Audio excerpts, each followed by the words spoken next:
আসসালামু আলাইকুম। এসএমজে গ্রাফিক্সের পক্ষ থেকে সবাইকে স্বাগত জানাচ্ছি। আশা করি সবাই অনেক বেশি ভালো আছেন। এসএমজে গ্রাফিক্সের কেডিপি ফ্রি মেগা কোর্সের আজকে 6 নাম্বার ক্লাস। আমাদের 5টি ক্লাস অলরেডি কমপ্লিট হয়ে গেছে। তো যারা ক্লাসগুলো করেননি তারা আমাদের এসএমজে গ্রাফিক্স নামে আমাদের একটি ইউটিউব চ্যানেল আছে। ওই চ্যানেলে সিরিয়ালি ভিডিওগুলো দেওয়া আছে, এমনকি একটি প্লেলিস্ট করে দেওয়া আছে কেডিপি ফ্রি মেগা কোর্স নামে।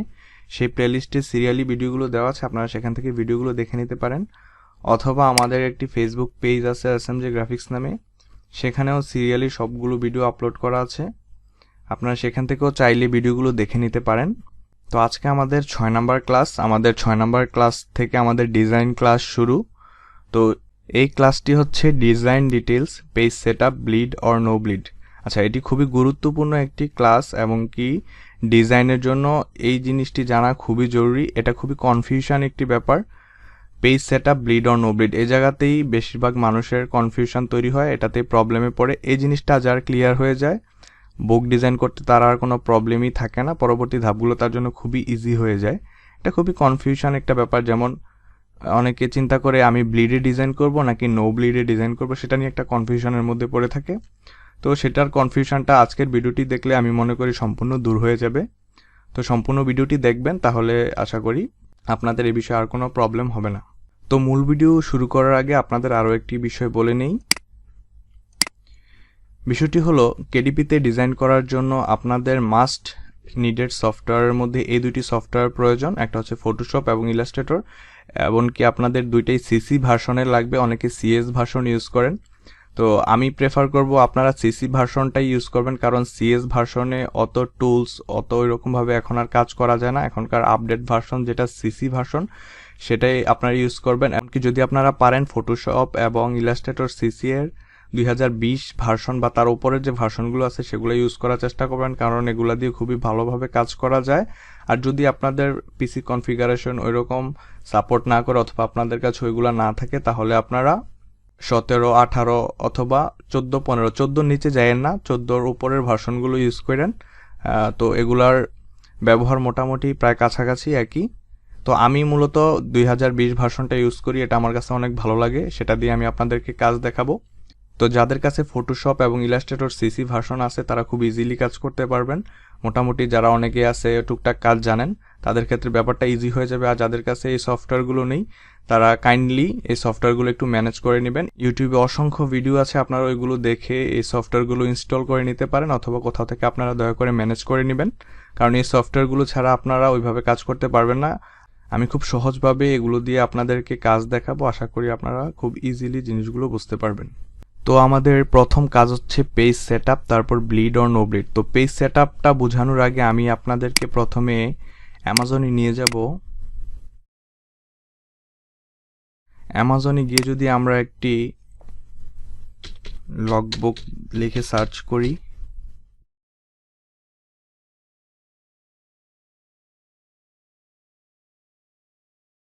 আচ্ছা, লগবুক লিখে সার্চ করার পরে এখানে আমাদের অনেকগুলো বই আসছে। সেখান থেকে সাপোজ আমরা এই লগবুকটি যদি ওপেন করি, আচ্ছা আমাদের এই বইটি ওপেন হয়েছে। আমরা দেখুন এখানে এটা হচ্ছে বইয়ের ফ্রন্ট পার্ট, এটার পিছনে একটা ব্যাক পার্ট আছে। আমরা যদি লুক ইনসাইডে যাই, আচ্ছা দেখুন এটা হচ্ছে এই বইয়ের উপরের পার্ট, এগুলো হচ্ছে ভিতরের পেজ বা ইন্টেরিয়র যেটাকে আমরা বলি। আর বইয়ের পিছনে একটা পার্ট আছে, দেখুন এটা হচ্ছে এই বইয়ের পিছনের পার্ট। হ্যাঁ, এখন আমাদেরকে এই পিছনের পার্ট এবং সামনের পার্ট, এই দুইটা পার্টই ডিজাইন করতে হবে। এখন এই ডিজাইন করার জন্য যে আমরা পেজটা লাগবে, কত সাইজের লাগবে বা কত মাপের নিব, এটাই মূলত পেজ সেটআপ। হ্যাঁ, কত মাপের সাইজ নিয়ে আমরা এই বুকের ডিজাইনগুলো করব। তো সেটা জানার জন্য আমরা যদি এটা কেটে দেই, দেখুন এখানে এই বইটা হচ্ছে 120 পেজের একটা বই এবং এই পেজের একটা ডাইমেনশন দেওয়া আছে। এই সাইজটা হচ্ছে 8.5/11। হ্যাঁ, ইঞ্চিতে দেওয়া আছে সাইজটা। তো 8.5/11 এই সাইজটা দিয়ে আমরা কিভাবে ফ্রন্ট পার্ট এবং ব্যাক পার্টে ডিজাইন করব, সেটার জন্য কেডিপিতে খুব সুন্দর একটি অপশন আছে। আমরা যদি গিয়ে সার্চ করি কেডিপি কভার ক্যালকুলেটর,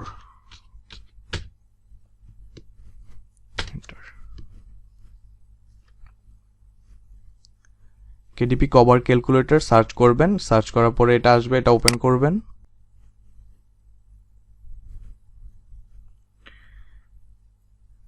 এই যে দেখুন আপনাদের এমন একটা পেজ আসবে, আপনারা এই পেজটাকে বুকমার্ক করে রেখে দিবেন। আচ্ছা, এখানে অনেকগুলো অপশন আছে, দেখেন এখানে প্রথম অপশনটা হচ্ছে বাইন্ডিং টাইপ। হ্যাঁ, এই বাইন্ডিং টাইপ আমরা সবসময় পেপার ব্যাগে কাজ করব। আপনারা চাইলে হার্ড কভারেও কাজ করতে পারেন। হার্ড কভারের মাপটা একটু অন্যরকম, ওই আপনাদের হার্ড কভারে কাজ করলে ওই মাপে কাজ করতে হবে, তবে আমরা সবচেয়ে বেশি পেপার ব্যাগে কাজ করব। তো আমরা পেপার ব্যাগ নেই। ইন্টেরিয়র টাইপ হচ্ছে আমাদের ব্ল্যাক অ্যান্ড হোয়াইটে থাকবে সব সময়। পেপার টাইপ আপনারা ক্রিম পেপারও নিতে পারেন, হোয়াইট পেপারও নিতে পারেন, আমি হোয়াইট পেপারে নিচ্ছি। পেজ টার্ন ডিরেকশন আপনার এটা সবসময় লেফট টু রাইট থাকবে। মেজারমেন্ট ইউনিটস থাকবে ইঞ্চিজে। ইন্টেরিয়র ট্রিম সাইজ দেখেন আমরা এই বুকে ইন্টেরিয়র দেখছিলাম হচ্ছে 8.5/11, সো আমরা যদি সেই মাপেরই নেই 8.5/11 ইঞ্চেস। এখানে পেজ কাউন্ট আমাদের এই বইটা পেজ হচ্ছে 120 পেজের, তো আমরা যদি সেম 120 পেজে নেই, ক্যালকুলেট ডাইমেনশন, কভারটার সুন্দর সেটআপ চলে আসছে। এই মাপে হচ্ছে আমরা কাজ করব। এখানে সবকিছুর মাপ দেওয়া আছে কোনটা কত। এখানে ফুল কভারের মাপ দেওয়া আছে।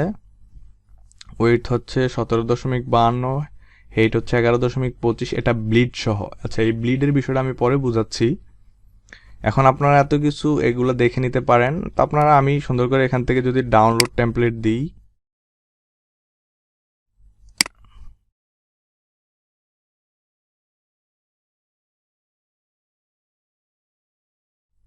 আচ্ছা এটা আমি ওপেন দিলাম।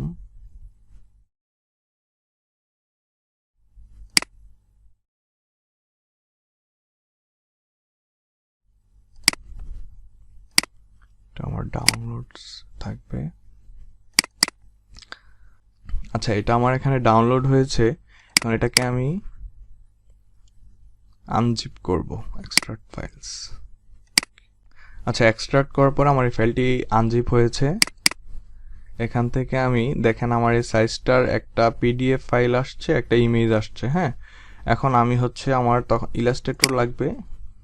ইলাস্ট্রেটর থেকে আমি এই ফাইলটি ওপেন করব। ফাইল ওপেন, এটি আমার ডাউনলোডে আছে, কম্প্রেসড।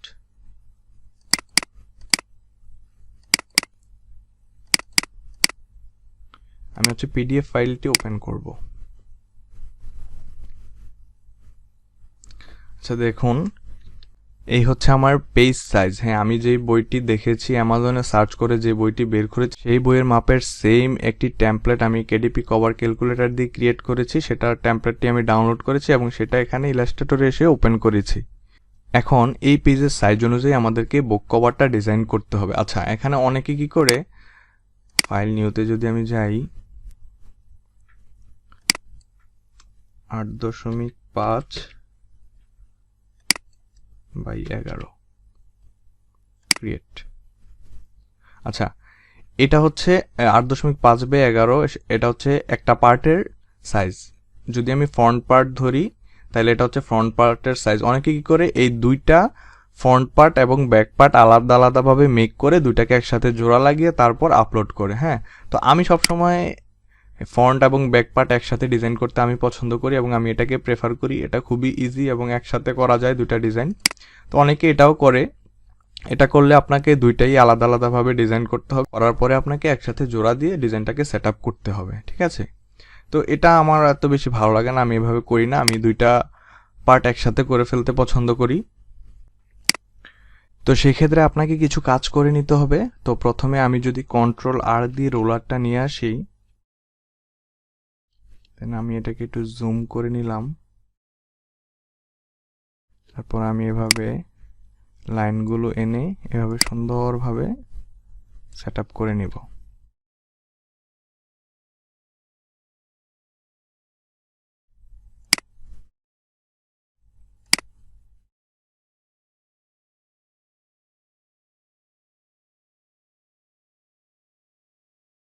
তারপর মাঝেরটা করে নিব।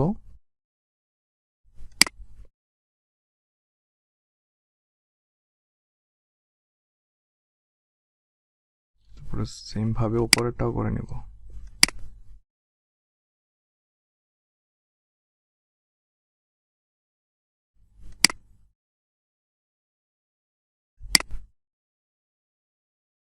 আচ্ছা ঠিক আছে। আচ্ছা এখন আমি কি করব, এই দাগগুলোকে সিলেক্ট করব। প্রথমে এই দুইটাকে সিলেক্ট করলাম, তারপর শিফট চেপে নিচেরগুলোকেও সিলেক্ট করলাম, তারপর আমি দিলাম Ctrl+2, মানে লক করে দিলাম। হ্যাঁ, এগুলো এখন আর কিছু হবে না, নড়বে না। তারপর আমি এটা সিলেক্ট করে ব্যাক স্পেস দিয়ে পিছনেটা ডিলিট করে দিলাম। এখন দেখেন এটাই হচ্ছে আমার পেজ সেটআপ। হ্যাঁ, আমি এটার মধ্যে আমার ডিজাইনটা করতে হবে। এই সাইডে আমি আমার ফ্রন্ট পার্টটা ডিজাইন করব এবং এখানে আমার ব্যাক পার্টটা ডিজাইন করব। মাঝখানের জায়গাটা হচ্ছে স্পাইন। আমি যদি এখানে কোনো লেখা রাখতে চাই বা এখানে কিছু করতে চাই, এখানে আমি করব। আর আমার ডিজাইন এবং আমার ফন্ট সবসময় হচ্ছে আমার এই দাগটার ভিতরে থাকবে। হ্যাঁ, এটার ভিতরে যেন না যায়। আমার ফন্ট লেখা, কোনো লেখা এবং ডিজাইন সব কিছুই হচ্ছে আমার এটার ভিতরে থাকবে, এ দাগের বাইরে যাবে না। আমি আমার লেখাগুলোকে বা আমার ফন্টের যে ডিজাইনগুলোকে যা আছে এটার ভিতরে রাখার চেষ্টা করব, বা এটার ভিতরে রাখতে হবে আমাকে। আচ্ছা এখন আসেন ব্লিড অর নো ব্লিড, এই কনফিউশনটা দূর করি। ব্লিড কোনটা, নো ব্লিড কোনটা? আমরা কি ব্লিডে কাজ করব নাকি আমরা নো ব্লিডে কাজ করব, অথবা কোনটাতে কাজ করলে ভালো হবে? আচ্ছা এখানে আমরা কভার যে পেজ সেটআপটা করেছি, এখানে আমরা বলেছিলাম যে আমাদের যে ডিজাইনটা আমরা করব, এই ডিজাইনটা আমরা হচ্ছে এই দাগের ভিতরে রাখবো, এখানে নিব না। তো অ্যামাজনের এই যে দাগটা, এটা হচ্ছে ব্লিড। এটা ওরা মানে ব্লিড আকারে দিছে, যাতে আপনার কোনো ডিজাইন এই জায়গাটা হয়তো কাটা পড়বে অথবা এই জায়গাটা ভাঁজের ভিতরে পড়ে যাবে, যার কারণে এই জায়গাটা ইউজ হবে না। হ্যাঁ, ডিজাইনে থাকবে না। তো এটা হচ্ছে ব্লিড। তো অ্যামাজন কি করে, অ্যামাজন আপনাকে প্রেফার করে যে আপনার ডিজাইনটা যেন এই দাগের ভিতরে থাকে। তো আমরা এই দাগ পর্যন্ত করব না, আমরা এই দাগ পর্যন্তই করব, তবে আমাদের যে ফন্ট বা যে ডিজাইনগুলো আছে এটা সবসময় এটার ভিতরে থাকবে। হ্যাঁ, যার কারণে যদি কাটা পড়ে, বাইরে ডিজাইনটা কাটা পড়বে। কারণ অনেক সময় যদি আমরা এই পর্যন্ত ডিজাইন করি, অনেক সময় সেট আপ না হওয়ার কারণে আপনার ডিজাইনটা সুন্দর মতো অ্যাডজাস্ট হবে না, সুন্দরভাবে অ্যাডজাস্ট হবে না। দেখা গেছে যে কিছু সাদা অংশ বের হয়ে থাকবে। তো সেক্ষেত্রে আমরা এটা করব না, আমরা একদম লাস্ট কর্নার পর্যন্তই ডিজাইনটা করব।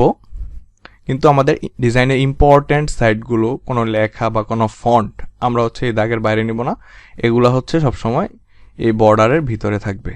ঠিক আছে? আচ্ছা এবার চলুন ব্লিড অর নো ব্লিডের এই বিষয়টা ইন্টেরিয়রের ক্ষেত্রে কিভাবে কাজ করে। আমরা যদি এই বইটার ইন্টেরিয়রগুলো দেখি, দেখেন এই ইন্টেরিয়রগুলা কিন্তু খুবই ইজি, এগুলো খুব ইজিলি মেক করা যায়। আমি আপনাদেরকে অবশ্যই ইন্টেরিয়র মেক করা দেখাবো সামনের ক্লাসগুলোতে, আপনারা দেখবেন। এটা একটা লো কন্টেন্ট টাইপ বুক।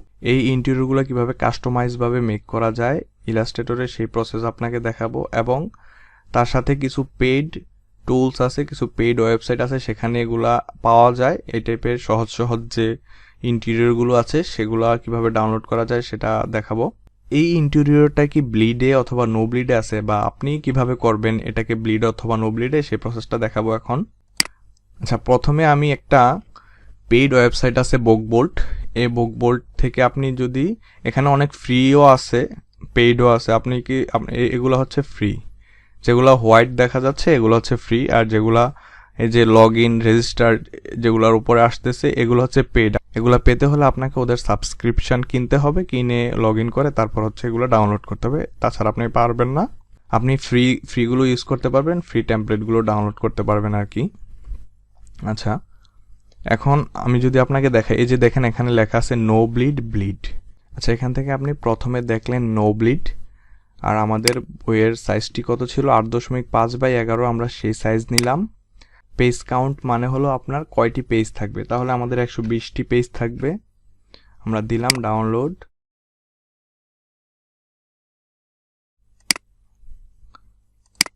আমরা ওপেন করব।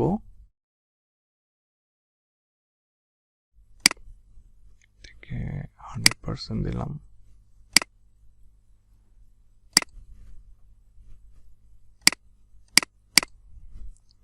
আচ্ছা আমাদের ফাইলটি ওপেন হয়েছে, এটা সম্পূর্ণ ব্ল্যাঙ্ক পেজের ফাইল। পেজ 1 পেজ 2 এভাবে 120টি পেজ আছে এখানে। তো এটা দেখেন, এটা হচ্ছে ডকুমেন্ট প্রপার্টিসে যদি আমরা দেখি, এটার সাইজ হচ্ছে 8.5/11। আচ্ছা এটা নো ব্লিডে আছে। হ্যাঁ, এখন আমরা এটা কেটে দিয়ে আমরা যদি এখান থেকে এটা ব্লিডে নেই এবং এখানে আমরা সাইজের মাপ, আমরা সাইজ ঠিক রাখলাম, এখান থেকে আমরা সাইজ ঠিক রাখলাম, আমরা পেজ কত পেজ থাকবে এটাও আমরা ঠিক রাখলাম, 120 পেজ। আবার দিলাম ডাউনলোড, স্টার্ট ডাউনলোড, ওপেন।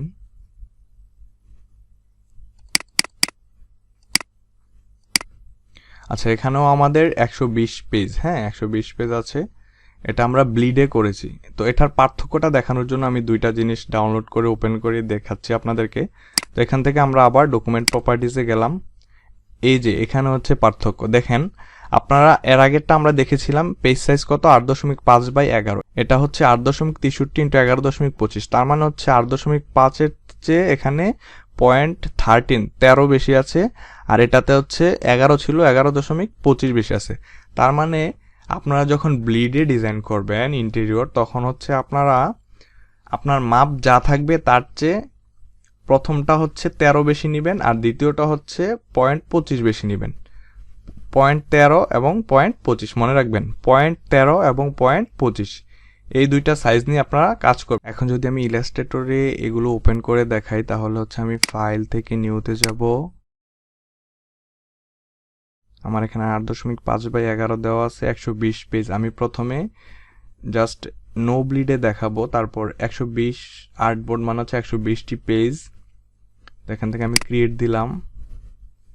দেখুন এখানে আমার 120টি পেজ, এটা নো ব্লিডে এই পেজগুলো হয়েছে। এগুলাকে আমি সুন্দরভাবে এখানে তাহলে ইন্টেরিয়র ডিজাইনগুলো করতে পারবো, সেটা নো ব্লিডে হবে। এটা যদি আমি কেটে দেই, আমি যদি এবার ব্লিডে করি, ফাইল নিউ, এখান থেকে জাস্ট আমি 8.5-এর বদলে 8 তাহলে 63 হবে, 13 বেশি নিব, আর এখান থেকে 11.25, 120 পেজ 120 পেজই থাকবে, দিলাম ক্রিয়েট। তাহলে দেখুন এখানে হচ্ছে কি পার্থক্য, আমার কি এটা ব্লিডে হলো। ব্লিডে পার্থক্য কিভাবে হলো, আমি হচ্ছে 0.13 আর 0.25 বেশি নিলাম। তাহলে আপনারা নিশ্চয়ই ব্লিড আর নো ব্লিডের বিষয়টা বুঝতে পেরেছেন। তো এই হচ্ছে বিষয়। আপনারা ব্লিডেও কাজ করতে পারেন, আপনারা চাইলে নো ব্লিডও করতে পারেন, কোনোটাই সমস্যা নেই, দুইটা অপশনই কেডিপিতে আছে। তবে আমি প্রেফার করি ব্লিডে কাজ করবেন, কারণ ব্লিডে কাজ করলে আপনাদের একটু স্পেস বেশি থাকে, ডিজাইনটা কাট হয়ে যাওয়ার সম্ভাবনা থাকে না। তো সেক্ষেত্রে ব্লিডে কাজ করাটাই ভালো। আচ্ছা, এখন যারা আমাদের ক্লাসগুলো রেগুলার করতেছেন, তারা কাজগুলো করতেছেন কিনা বা তারা ঠিকভাবে করতে পারতেছেন কিনা, সেজন্য আমাদের যে ফেসবুক গ্রুপ আছে সেখানে আপনারা জয়েন হয়ে পেজটা ঠিকভাবে সেট আপ করতে পারতেছেন কিনা, সেই পেজটা ভালোভাবে সেট আপ করতে পারলে আমাদের এই গ্রুপে এসে আপনারা পোস্ট করবেন, আর না পারলেও আপনারা পোস্ট করবেন। কোনো জায়গায় প্রবলেম হলে, কোথাও আটকাইলে ওই প্রবলেমটার একটা স্ক্রিনশট নিয়ে আপনারা আমাদের এই গ্রুপে পোস্ট করতে পারেন। হ্যাঁ, আমরা আপনাদের এই প্রবলেমটা সলভ করে দেওয়ার চেষ্টা করব, অথবা আপনারা আমাদেরকে মেসেজ দিবেন, সেখানেও আপনার প্রবলেম আমরা সলভ করে দেওয়ার চেষ্টা করব। তো এই ছিল মোটামুটি আজকের ভিডিও। সবাই ভালো থাকবেন, সুস্থ থাকবেন, SMJ গ্রাফিক্সের সাথে থাকবেন। কেডিপি ফ্রি মেগা কোর্সটিকে ফলো করবেন। আশা করি এই কোর্সটি করে আপনারা অনেক বেশি উপকৃত হবেন। সবার জন্য শুভকামনা রইল। আসসালামু আলাইকুম।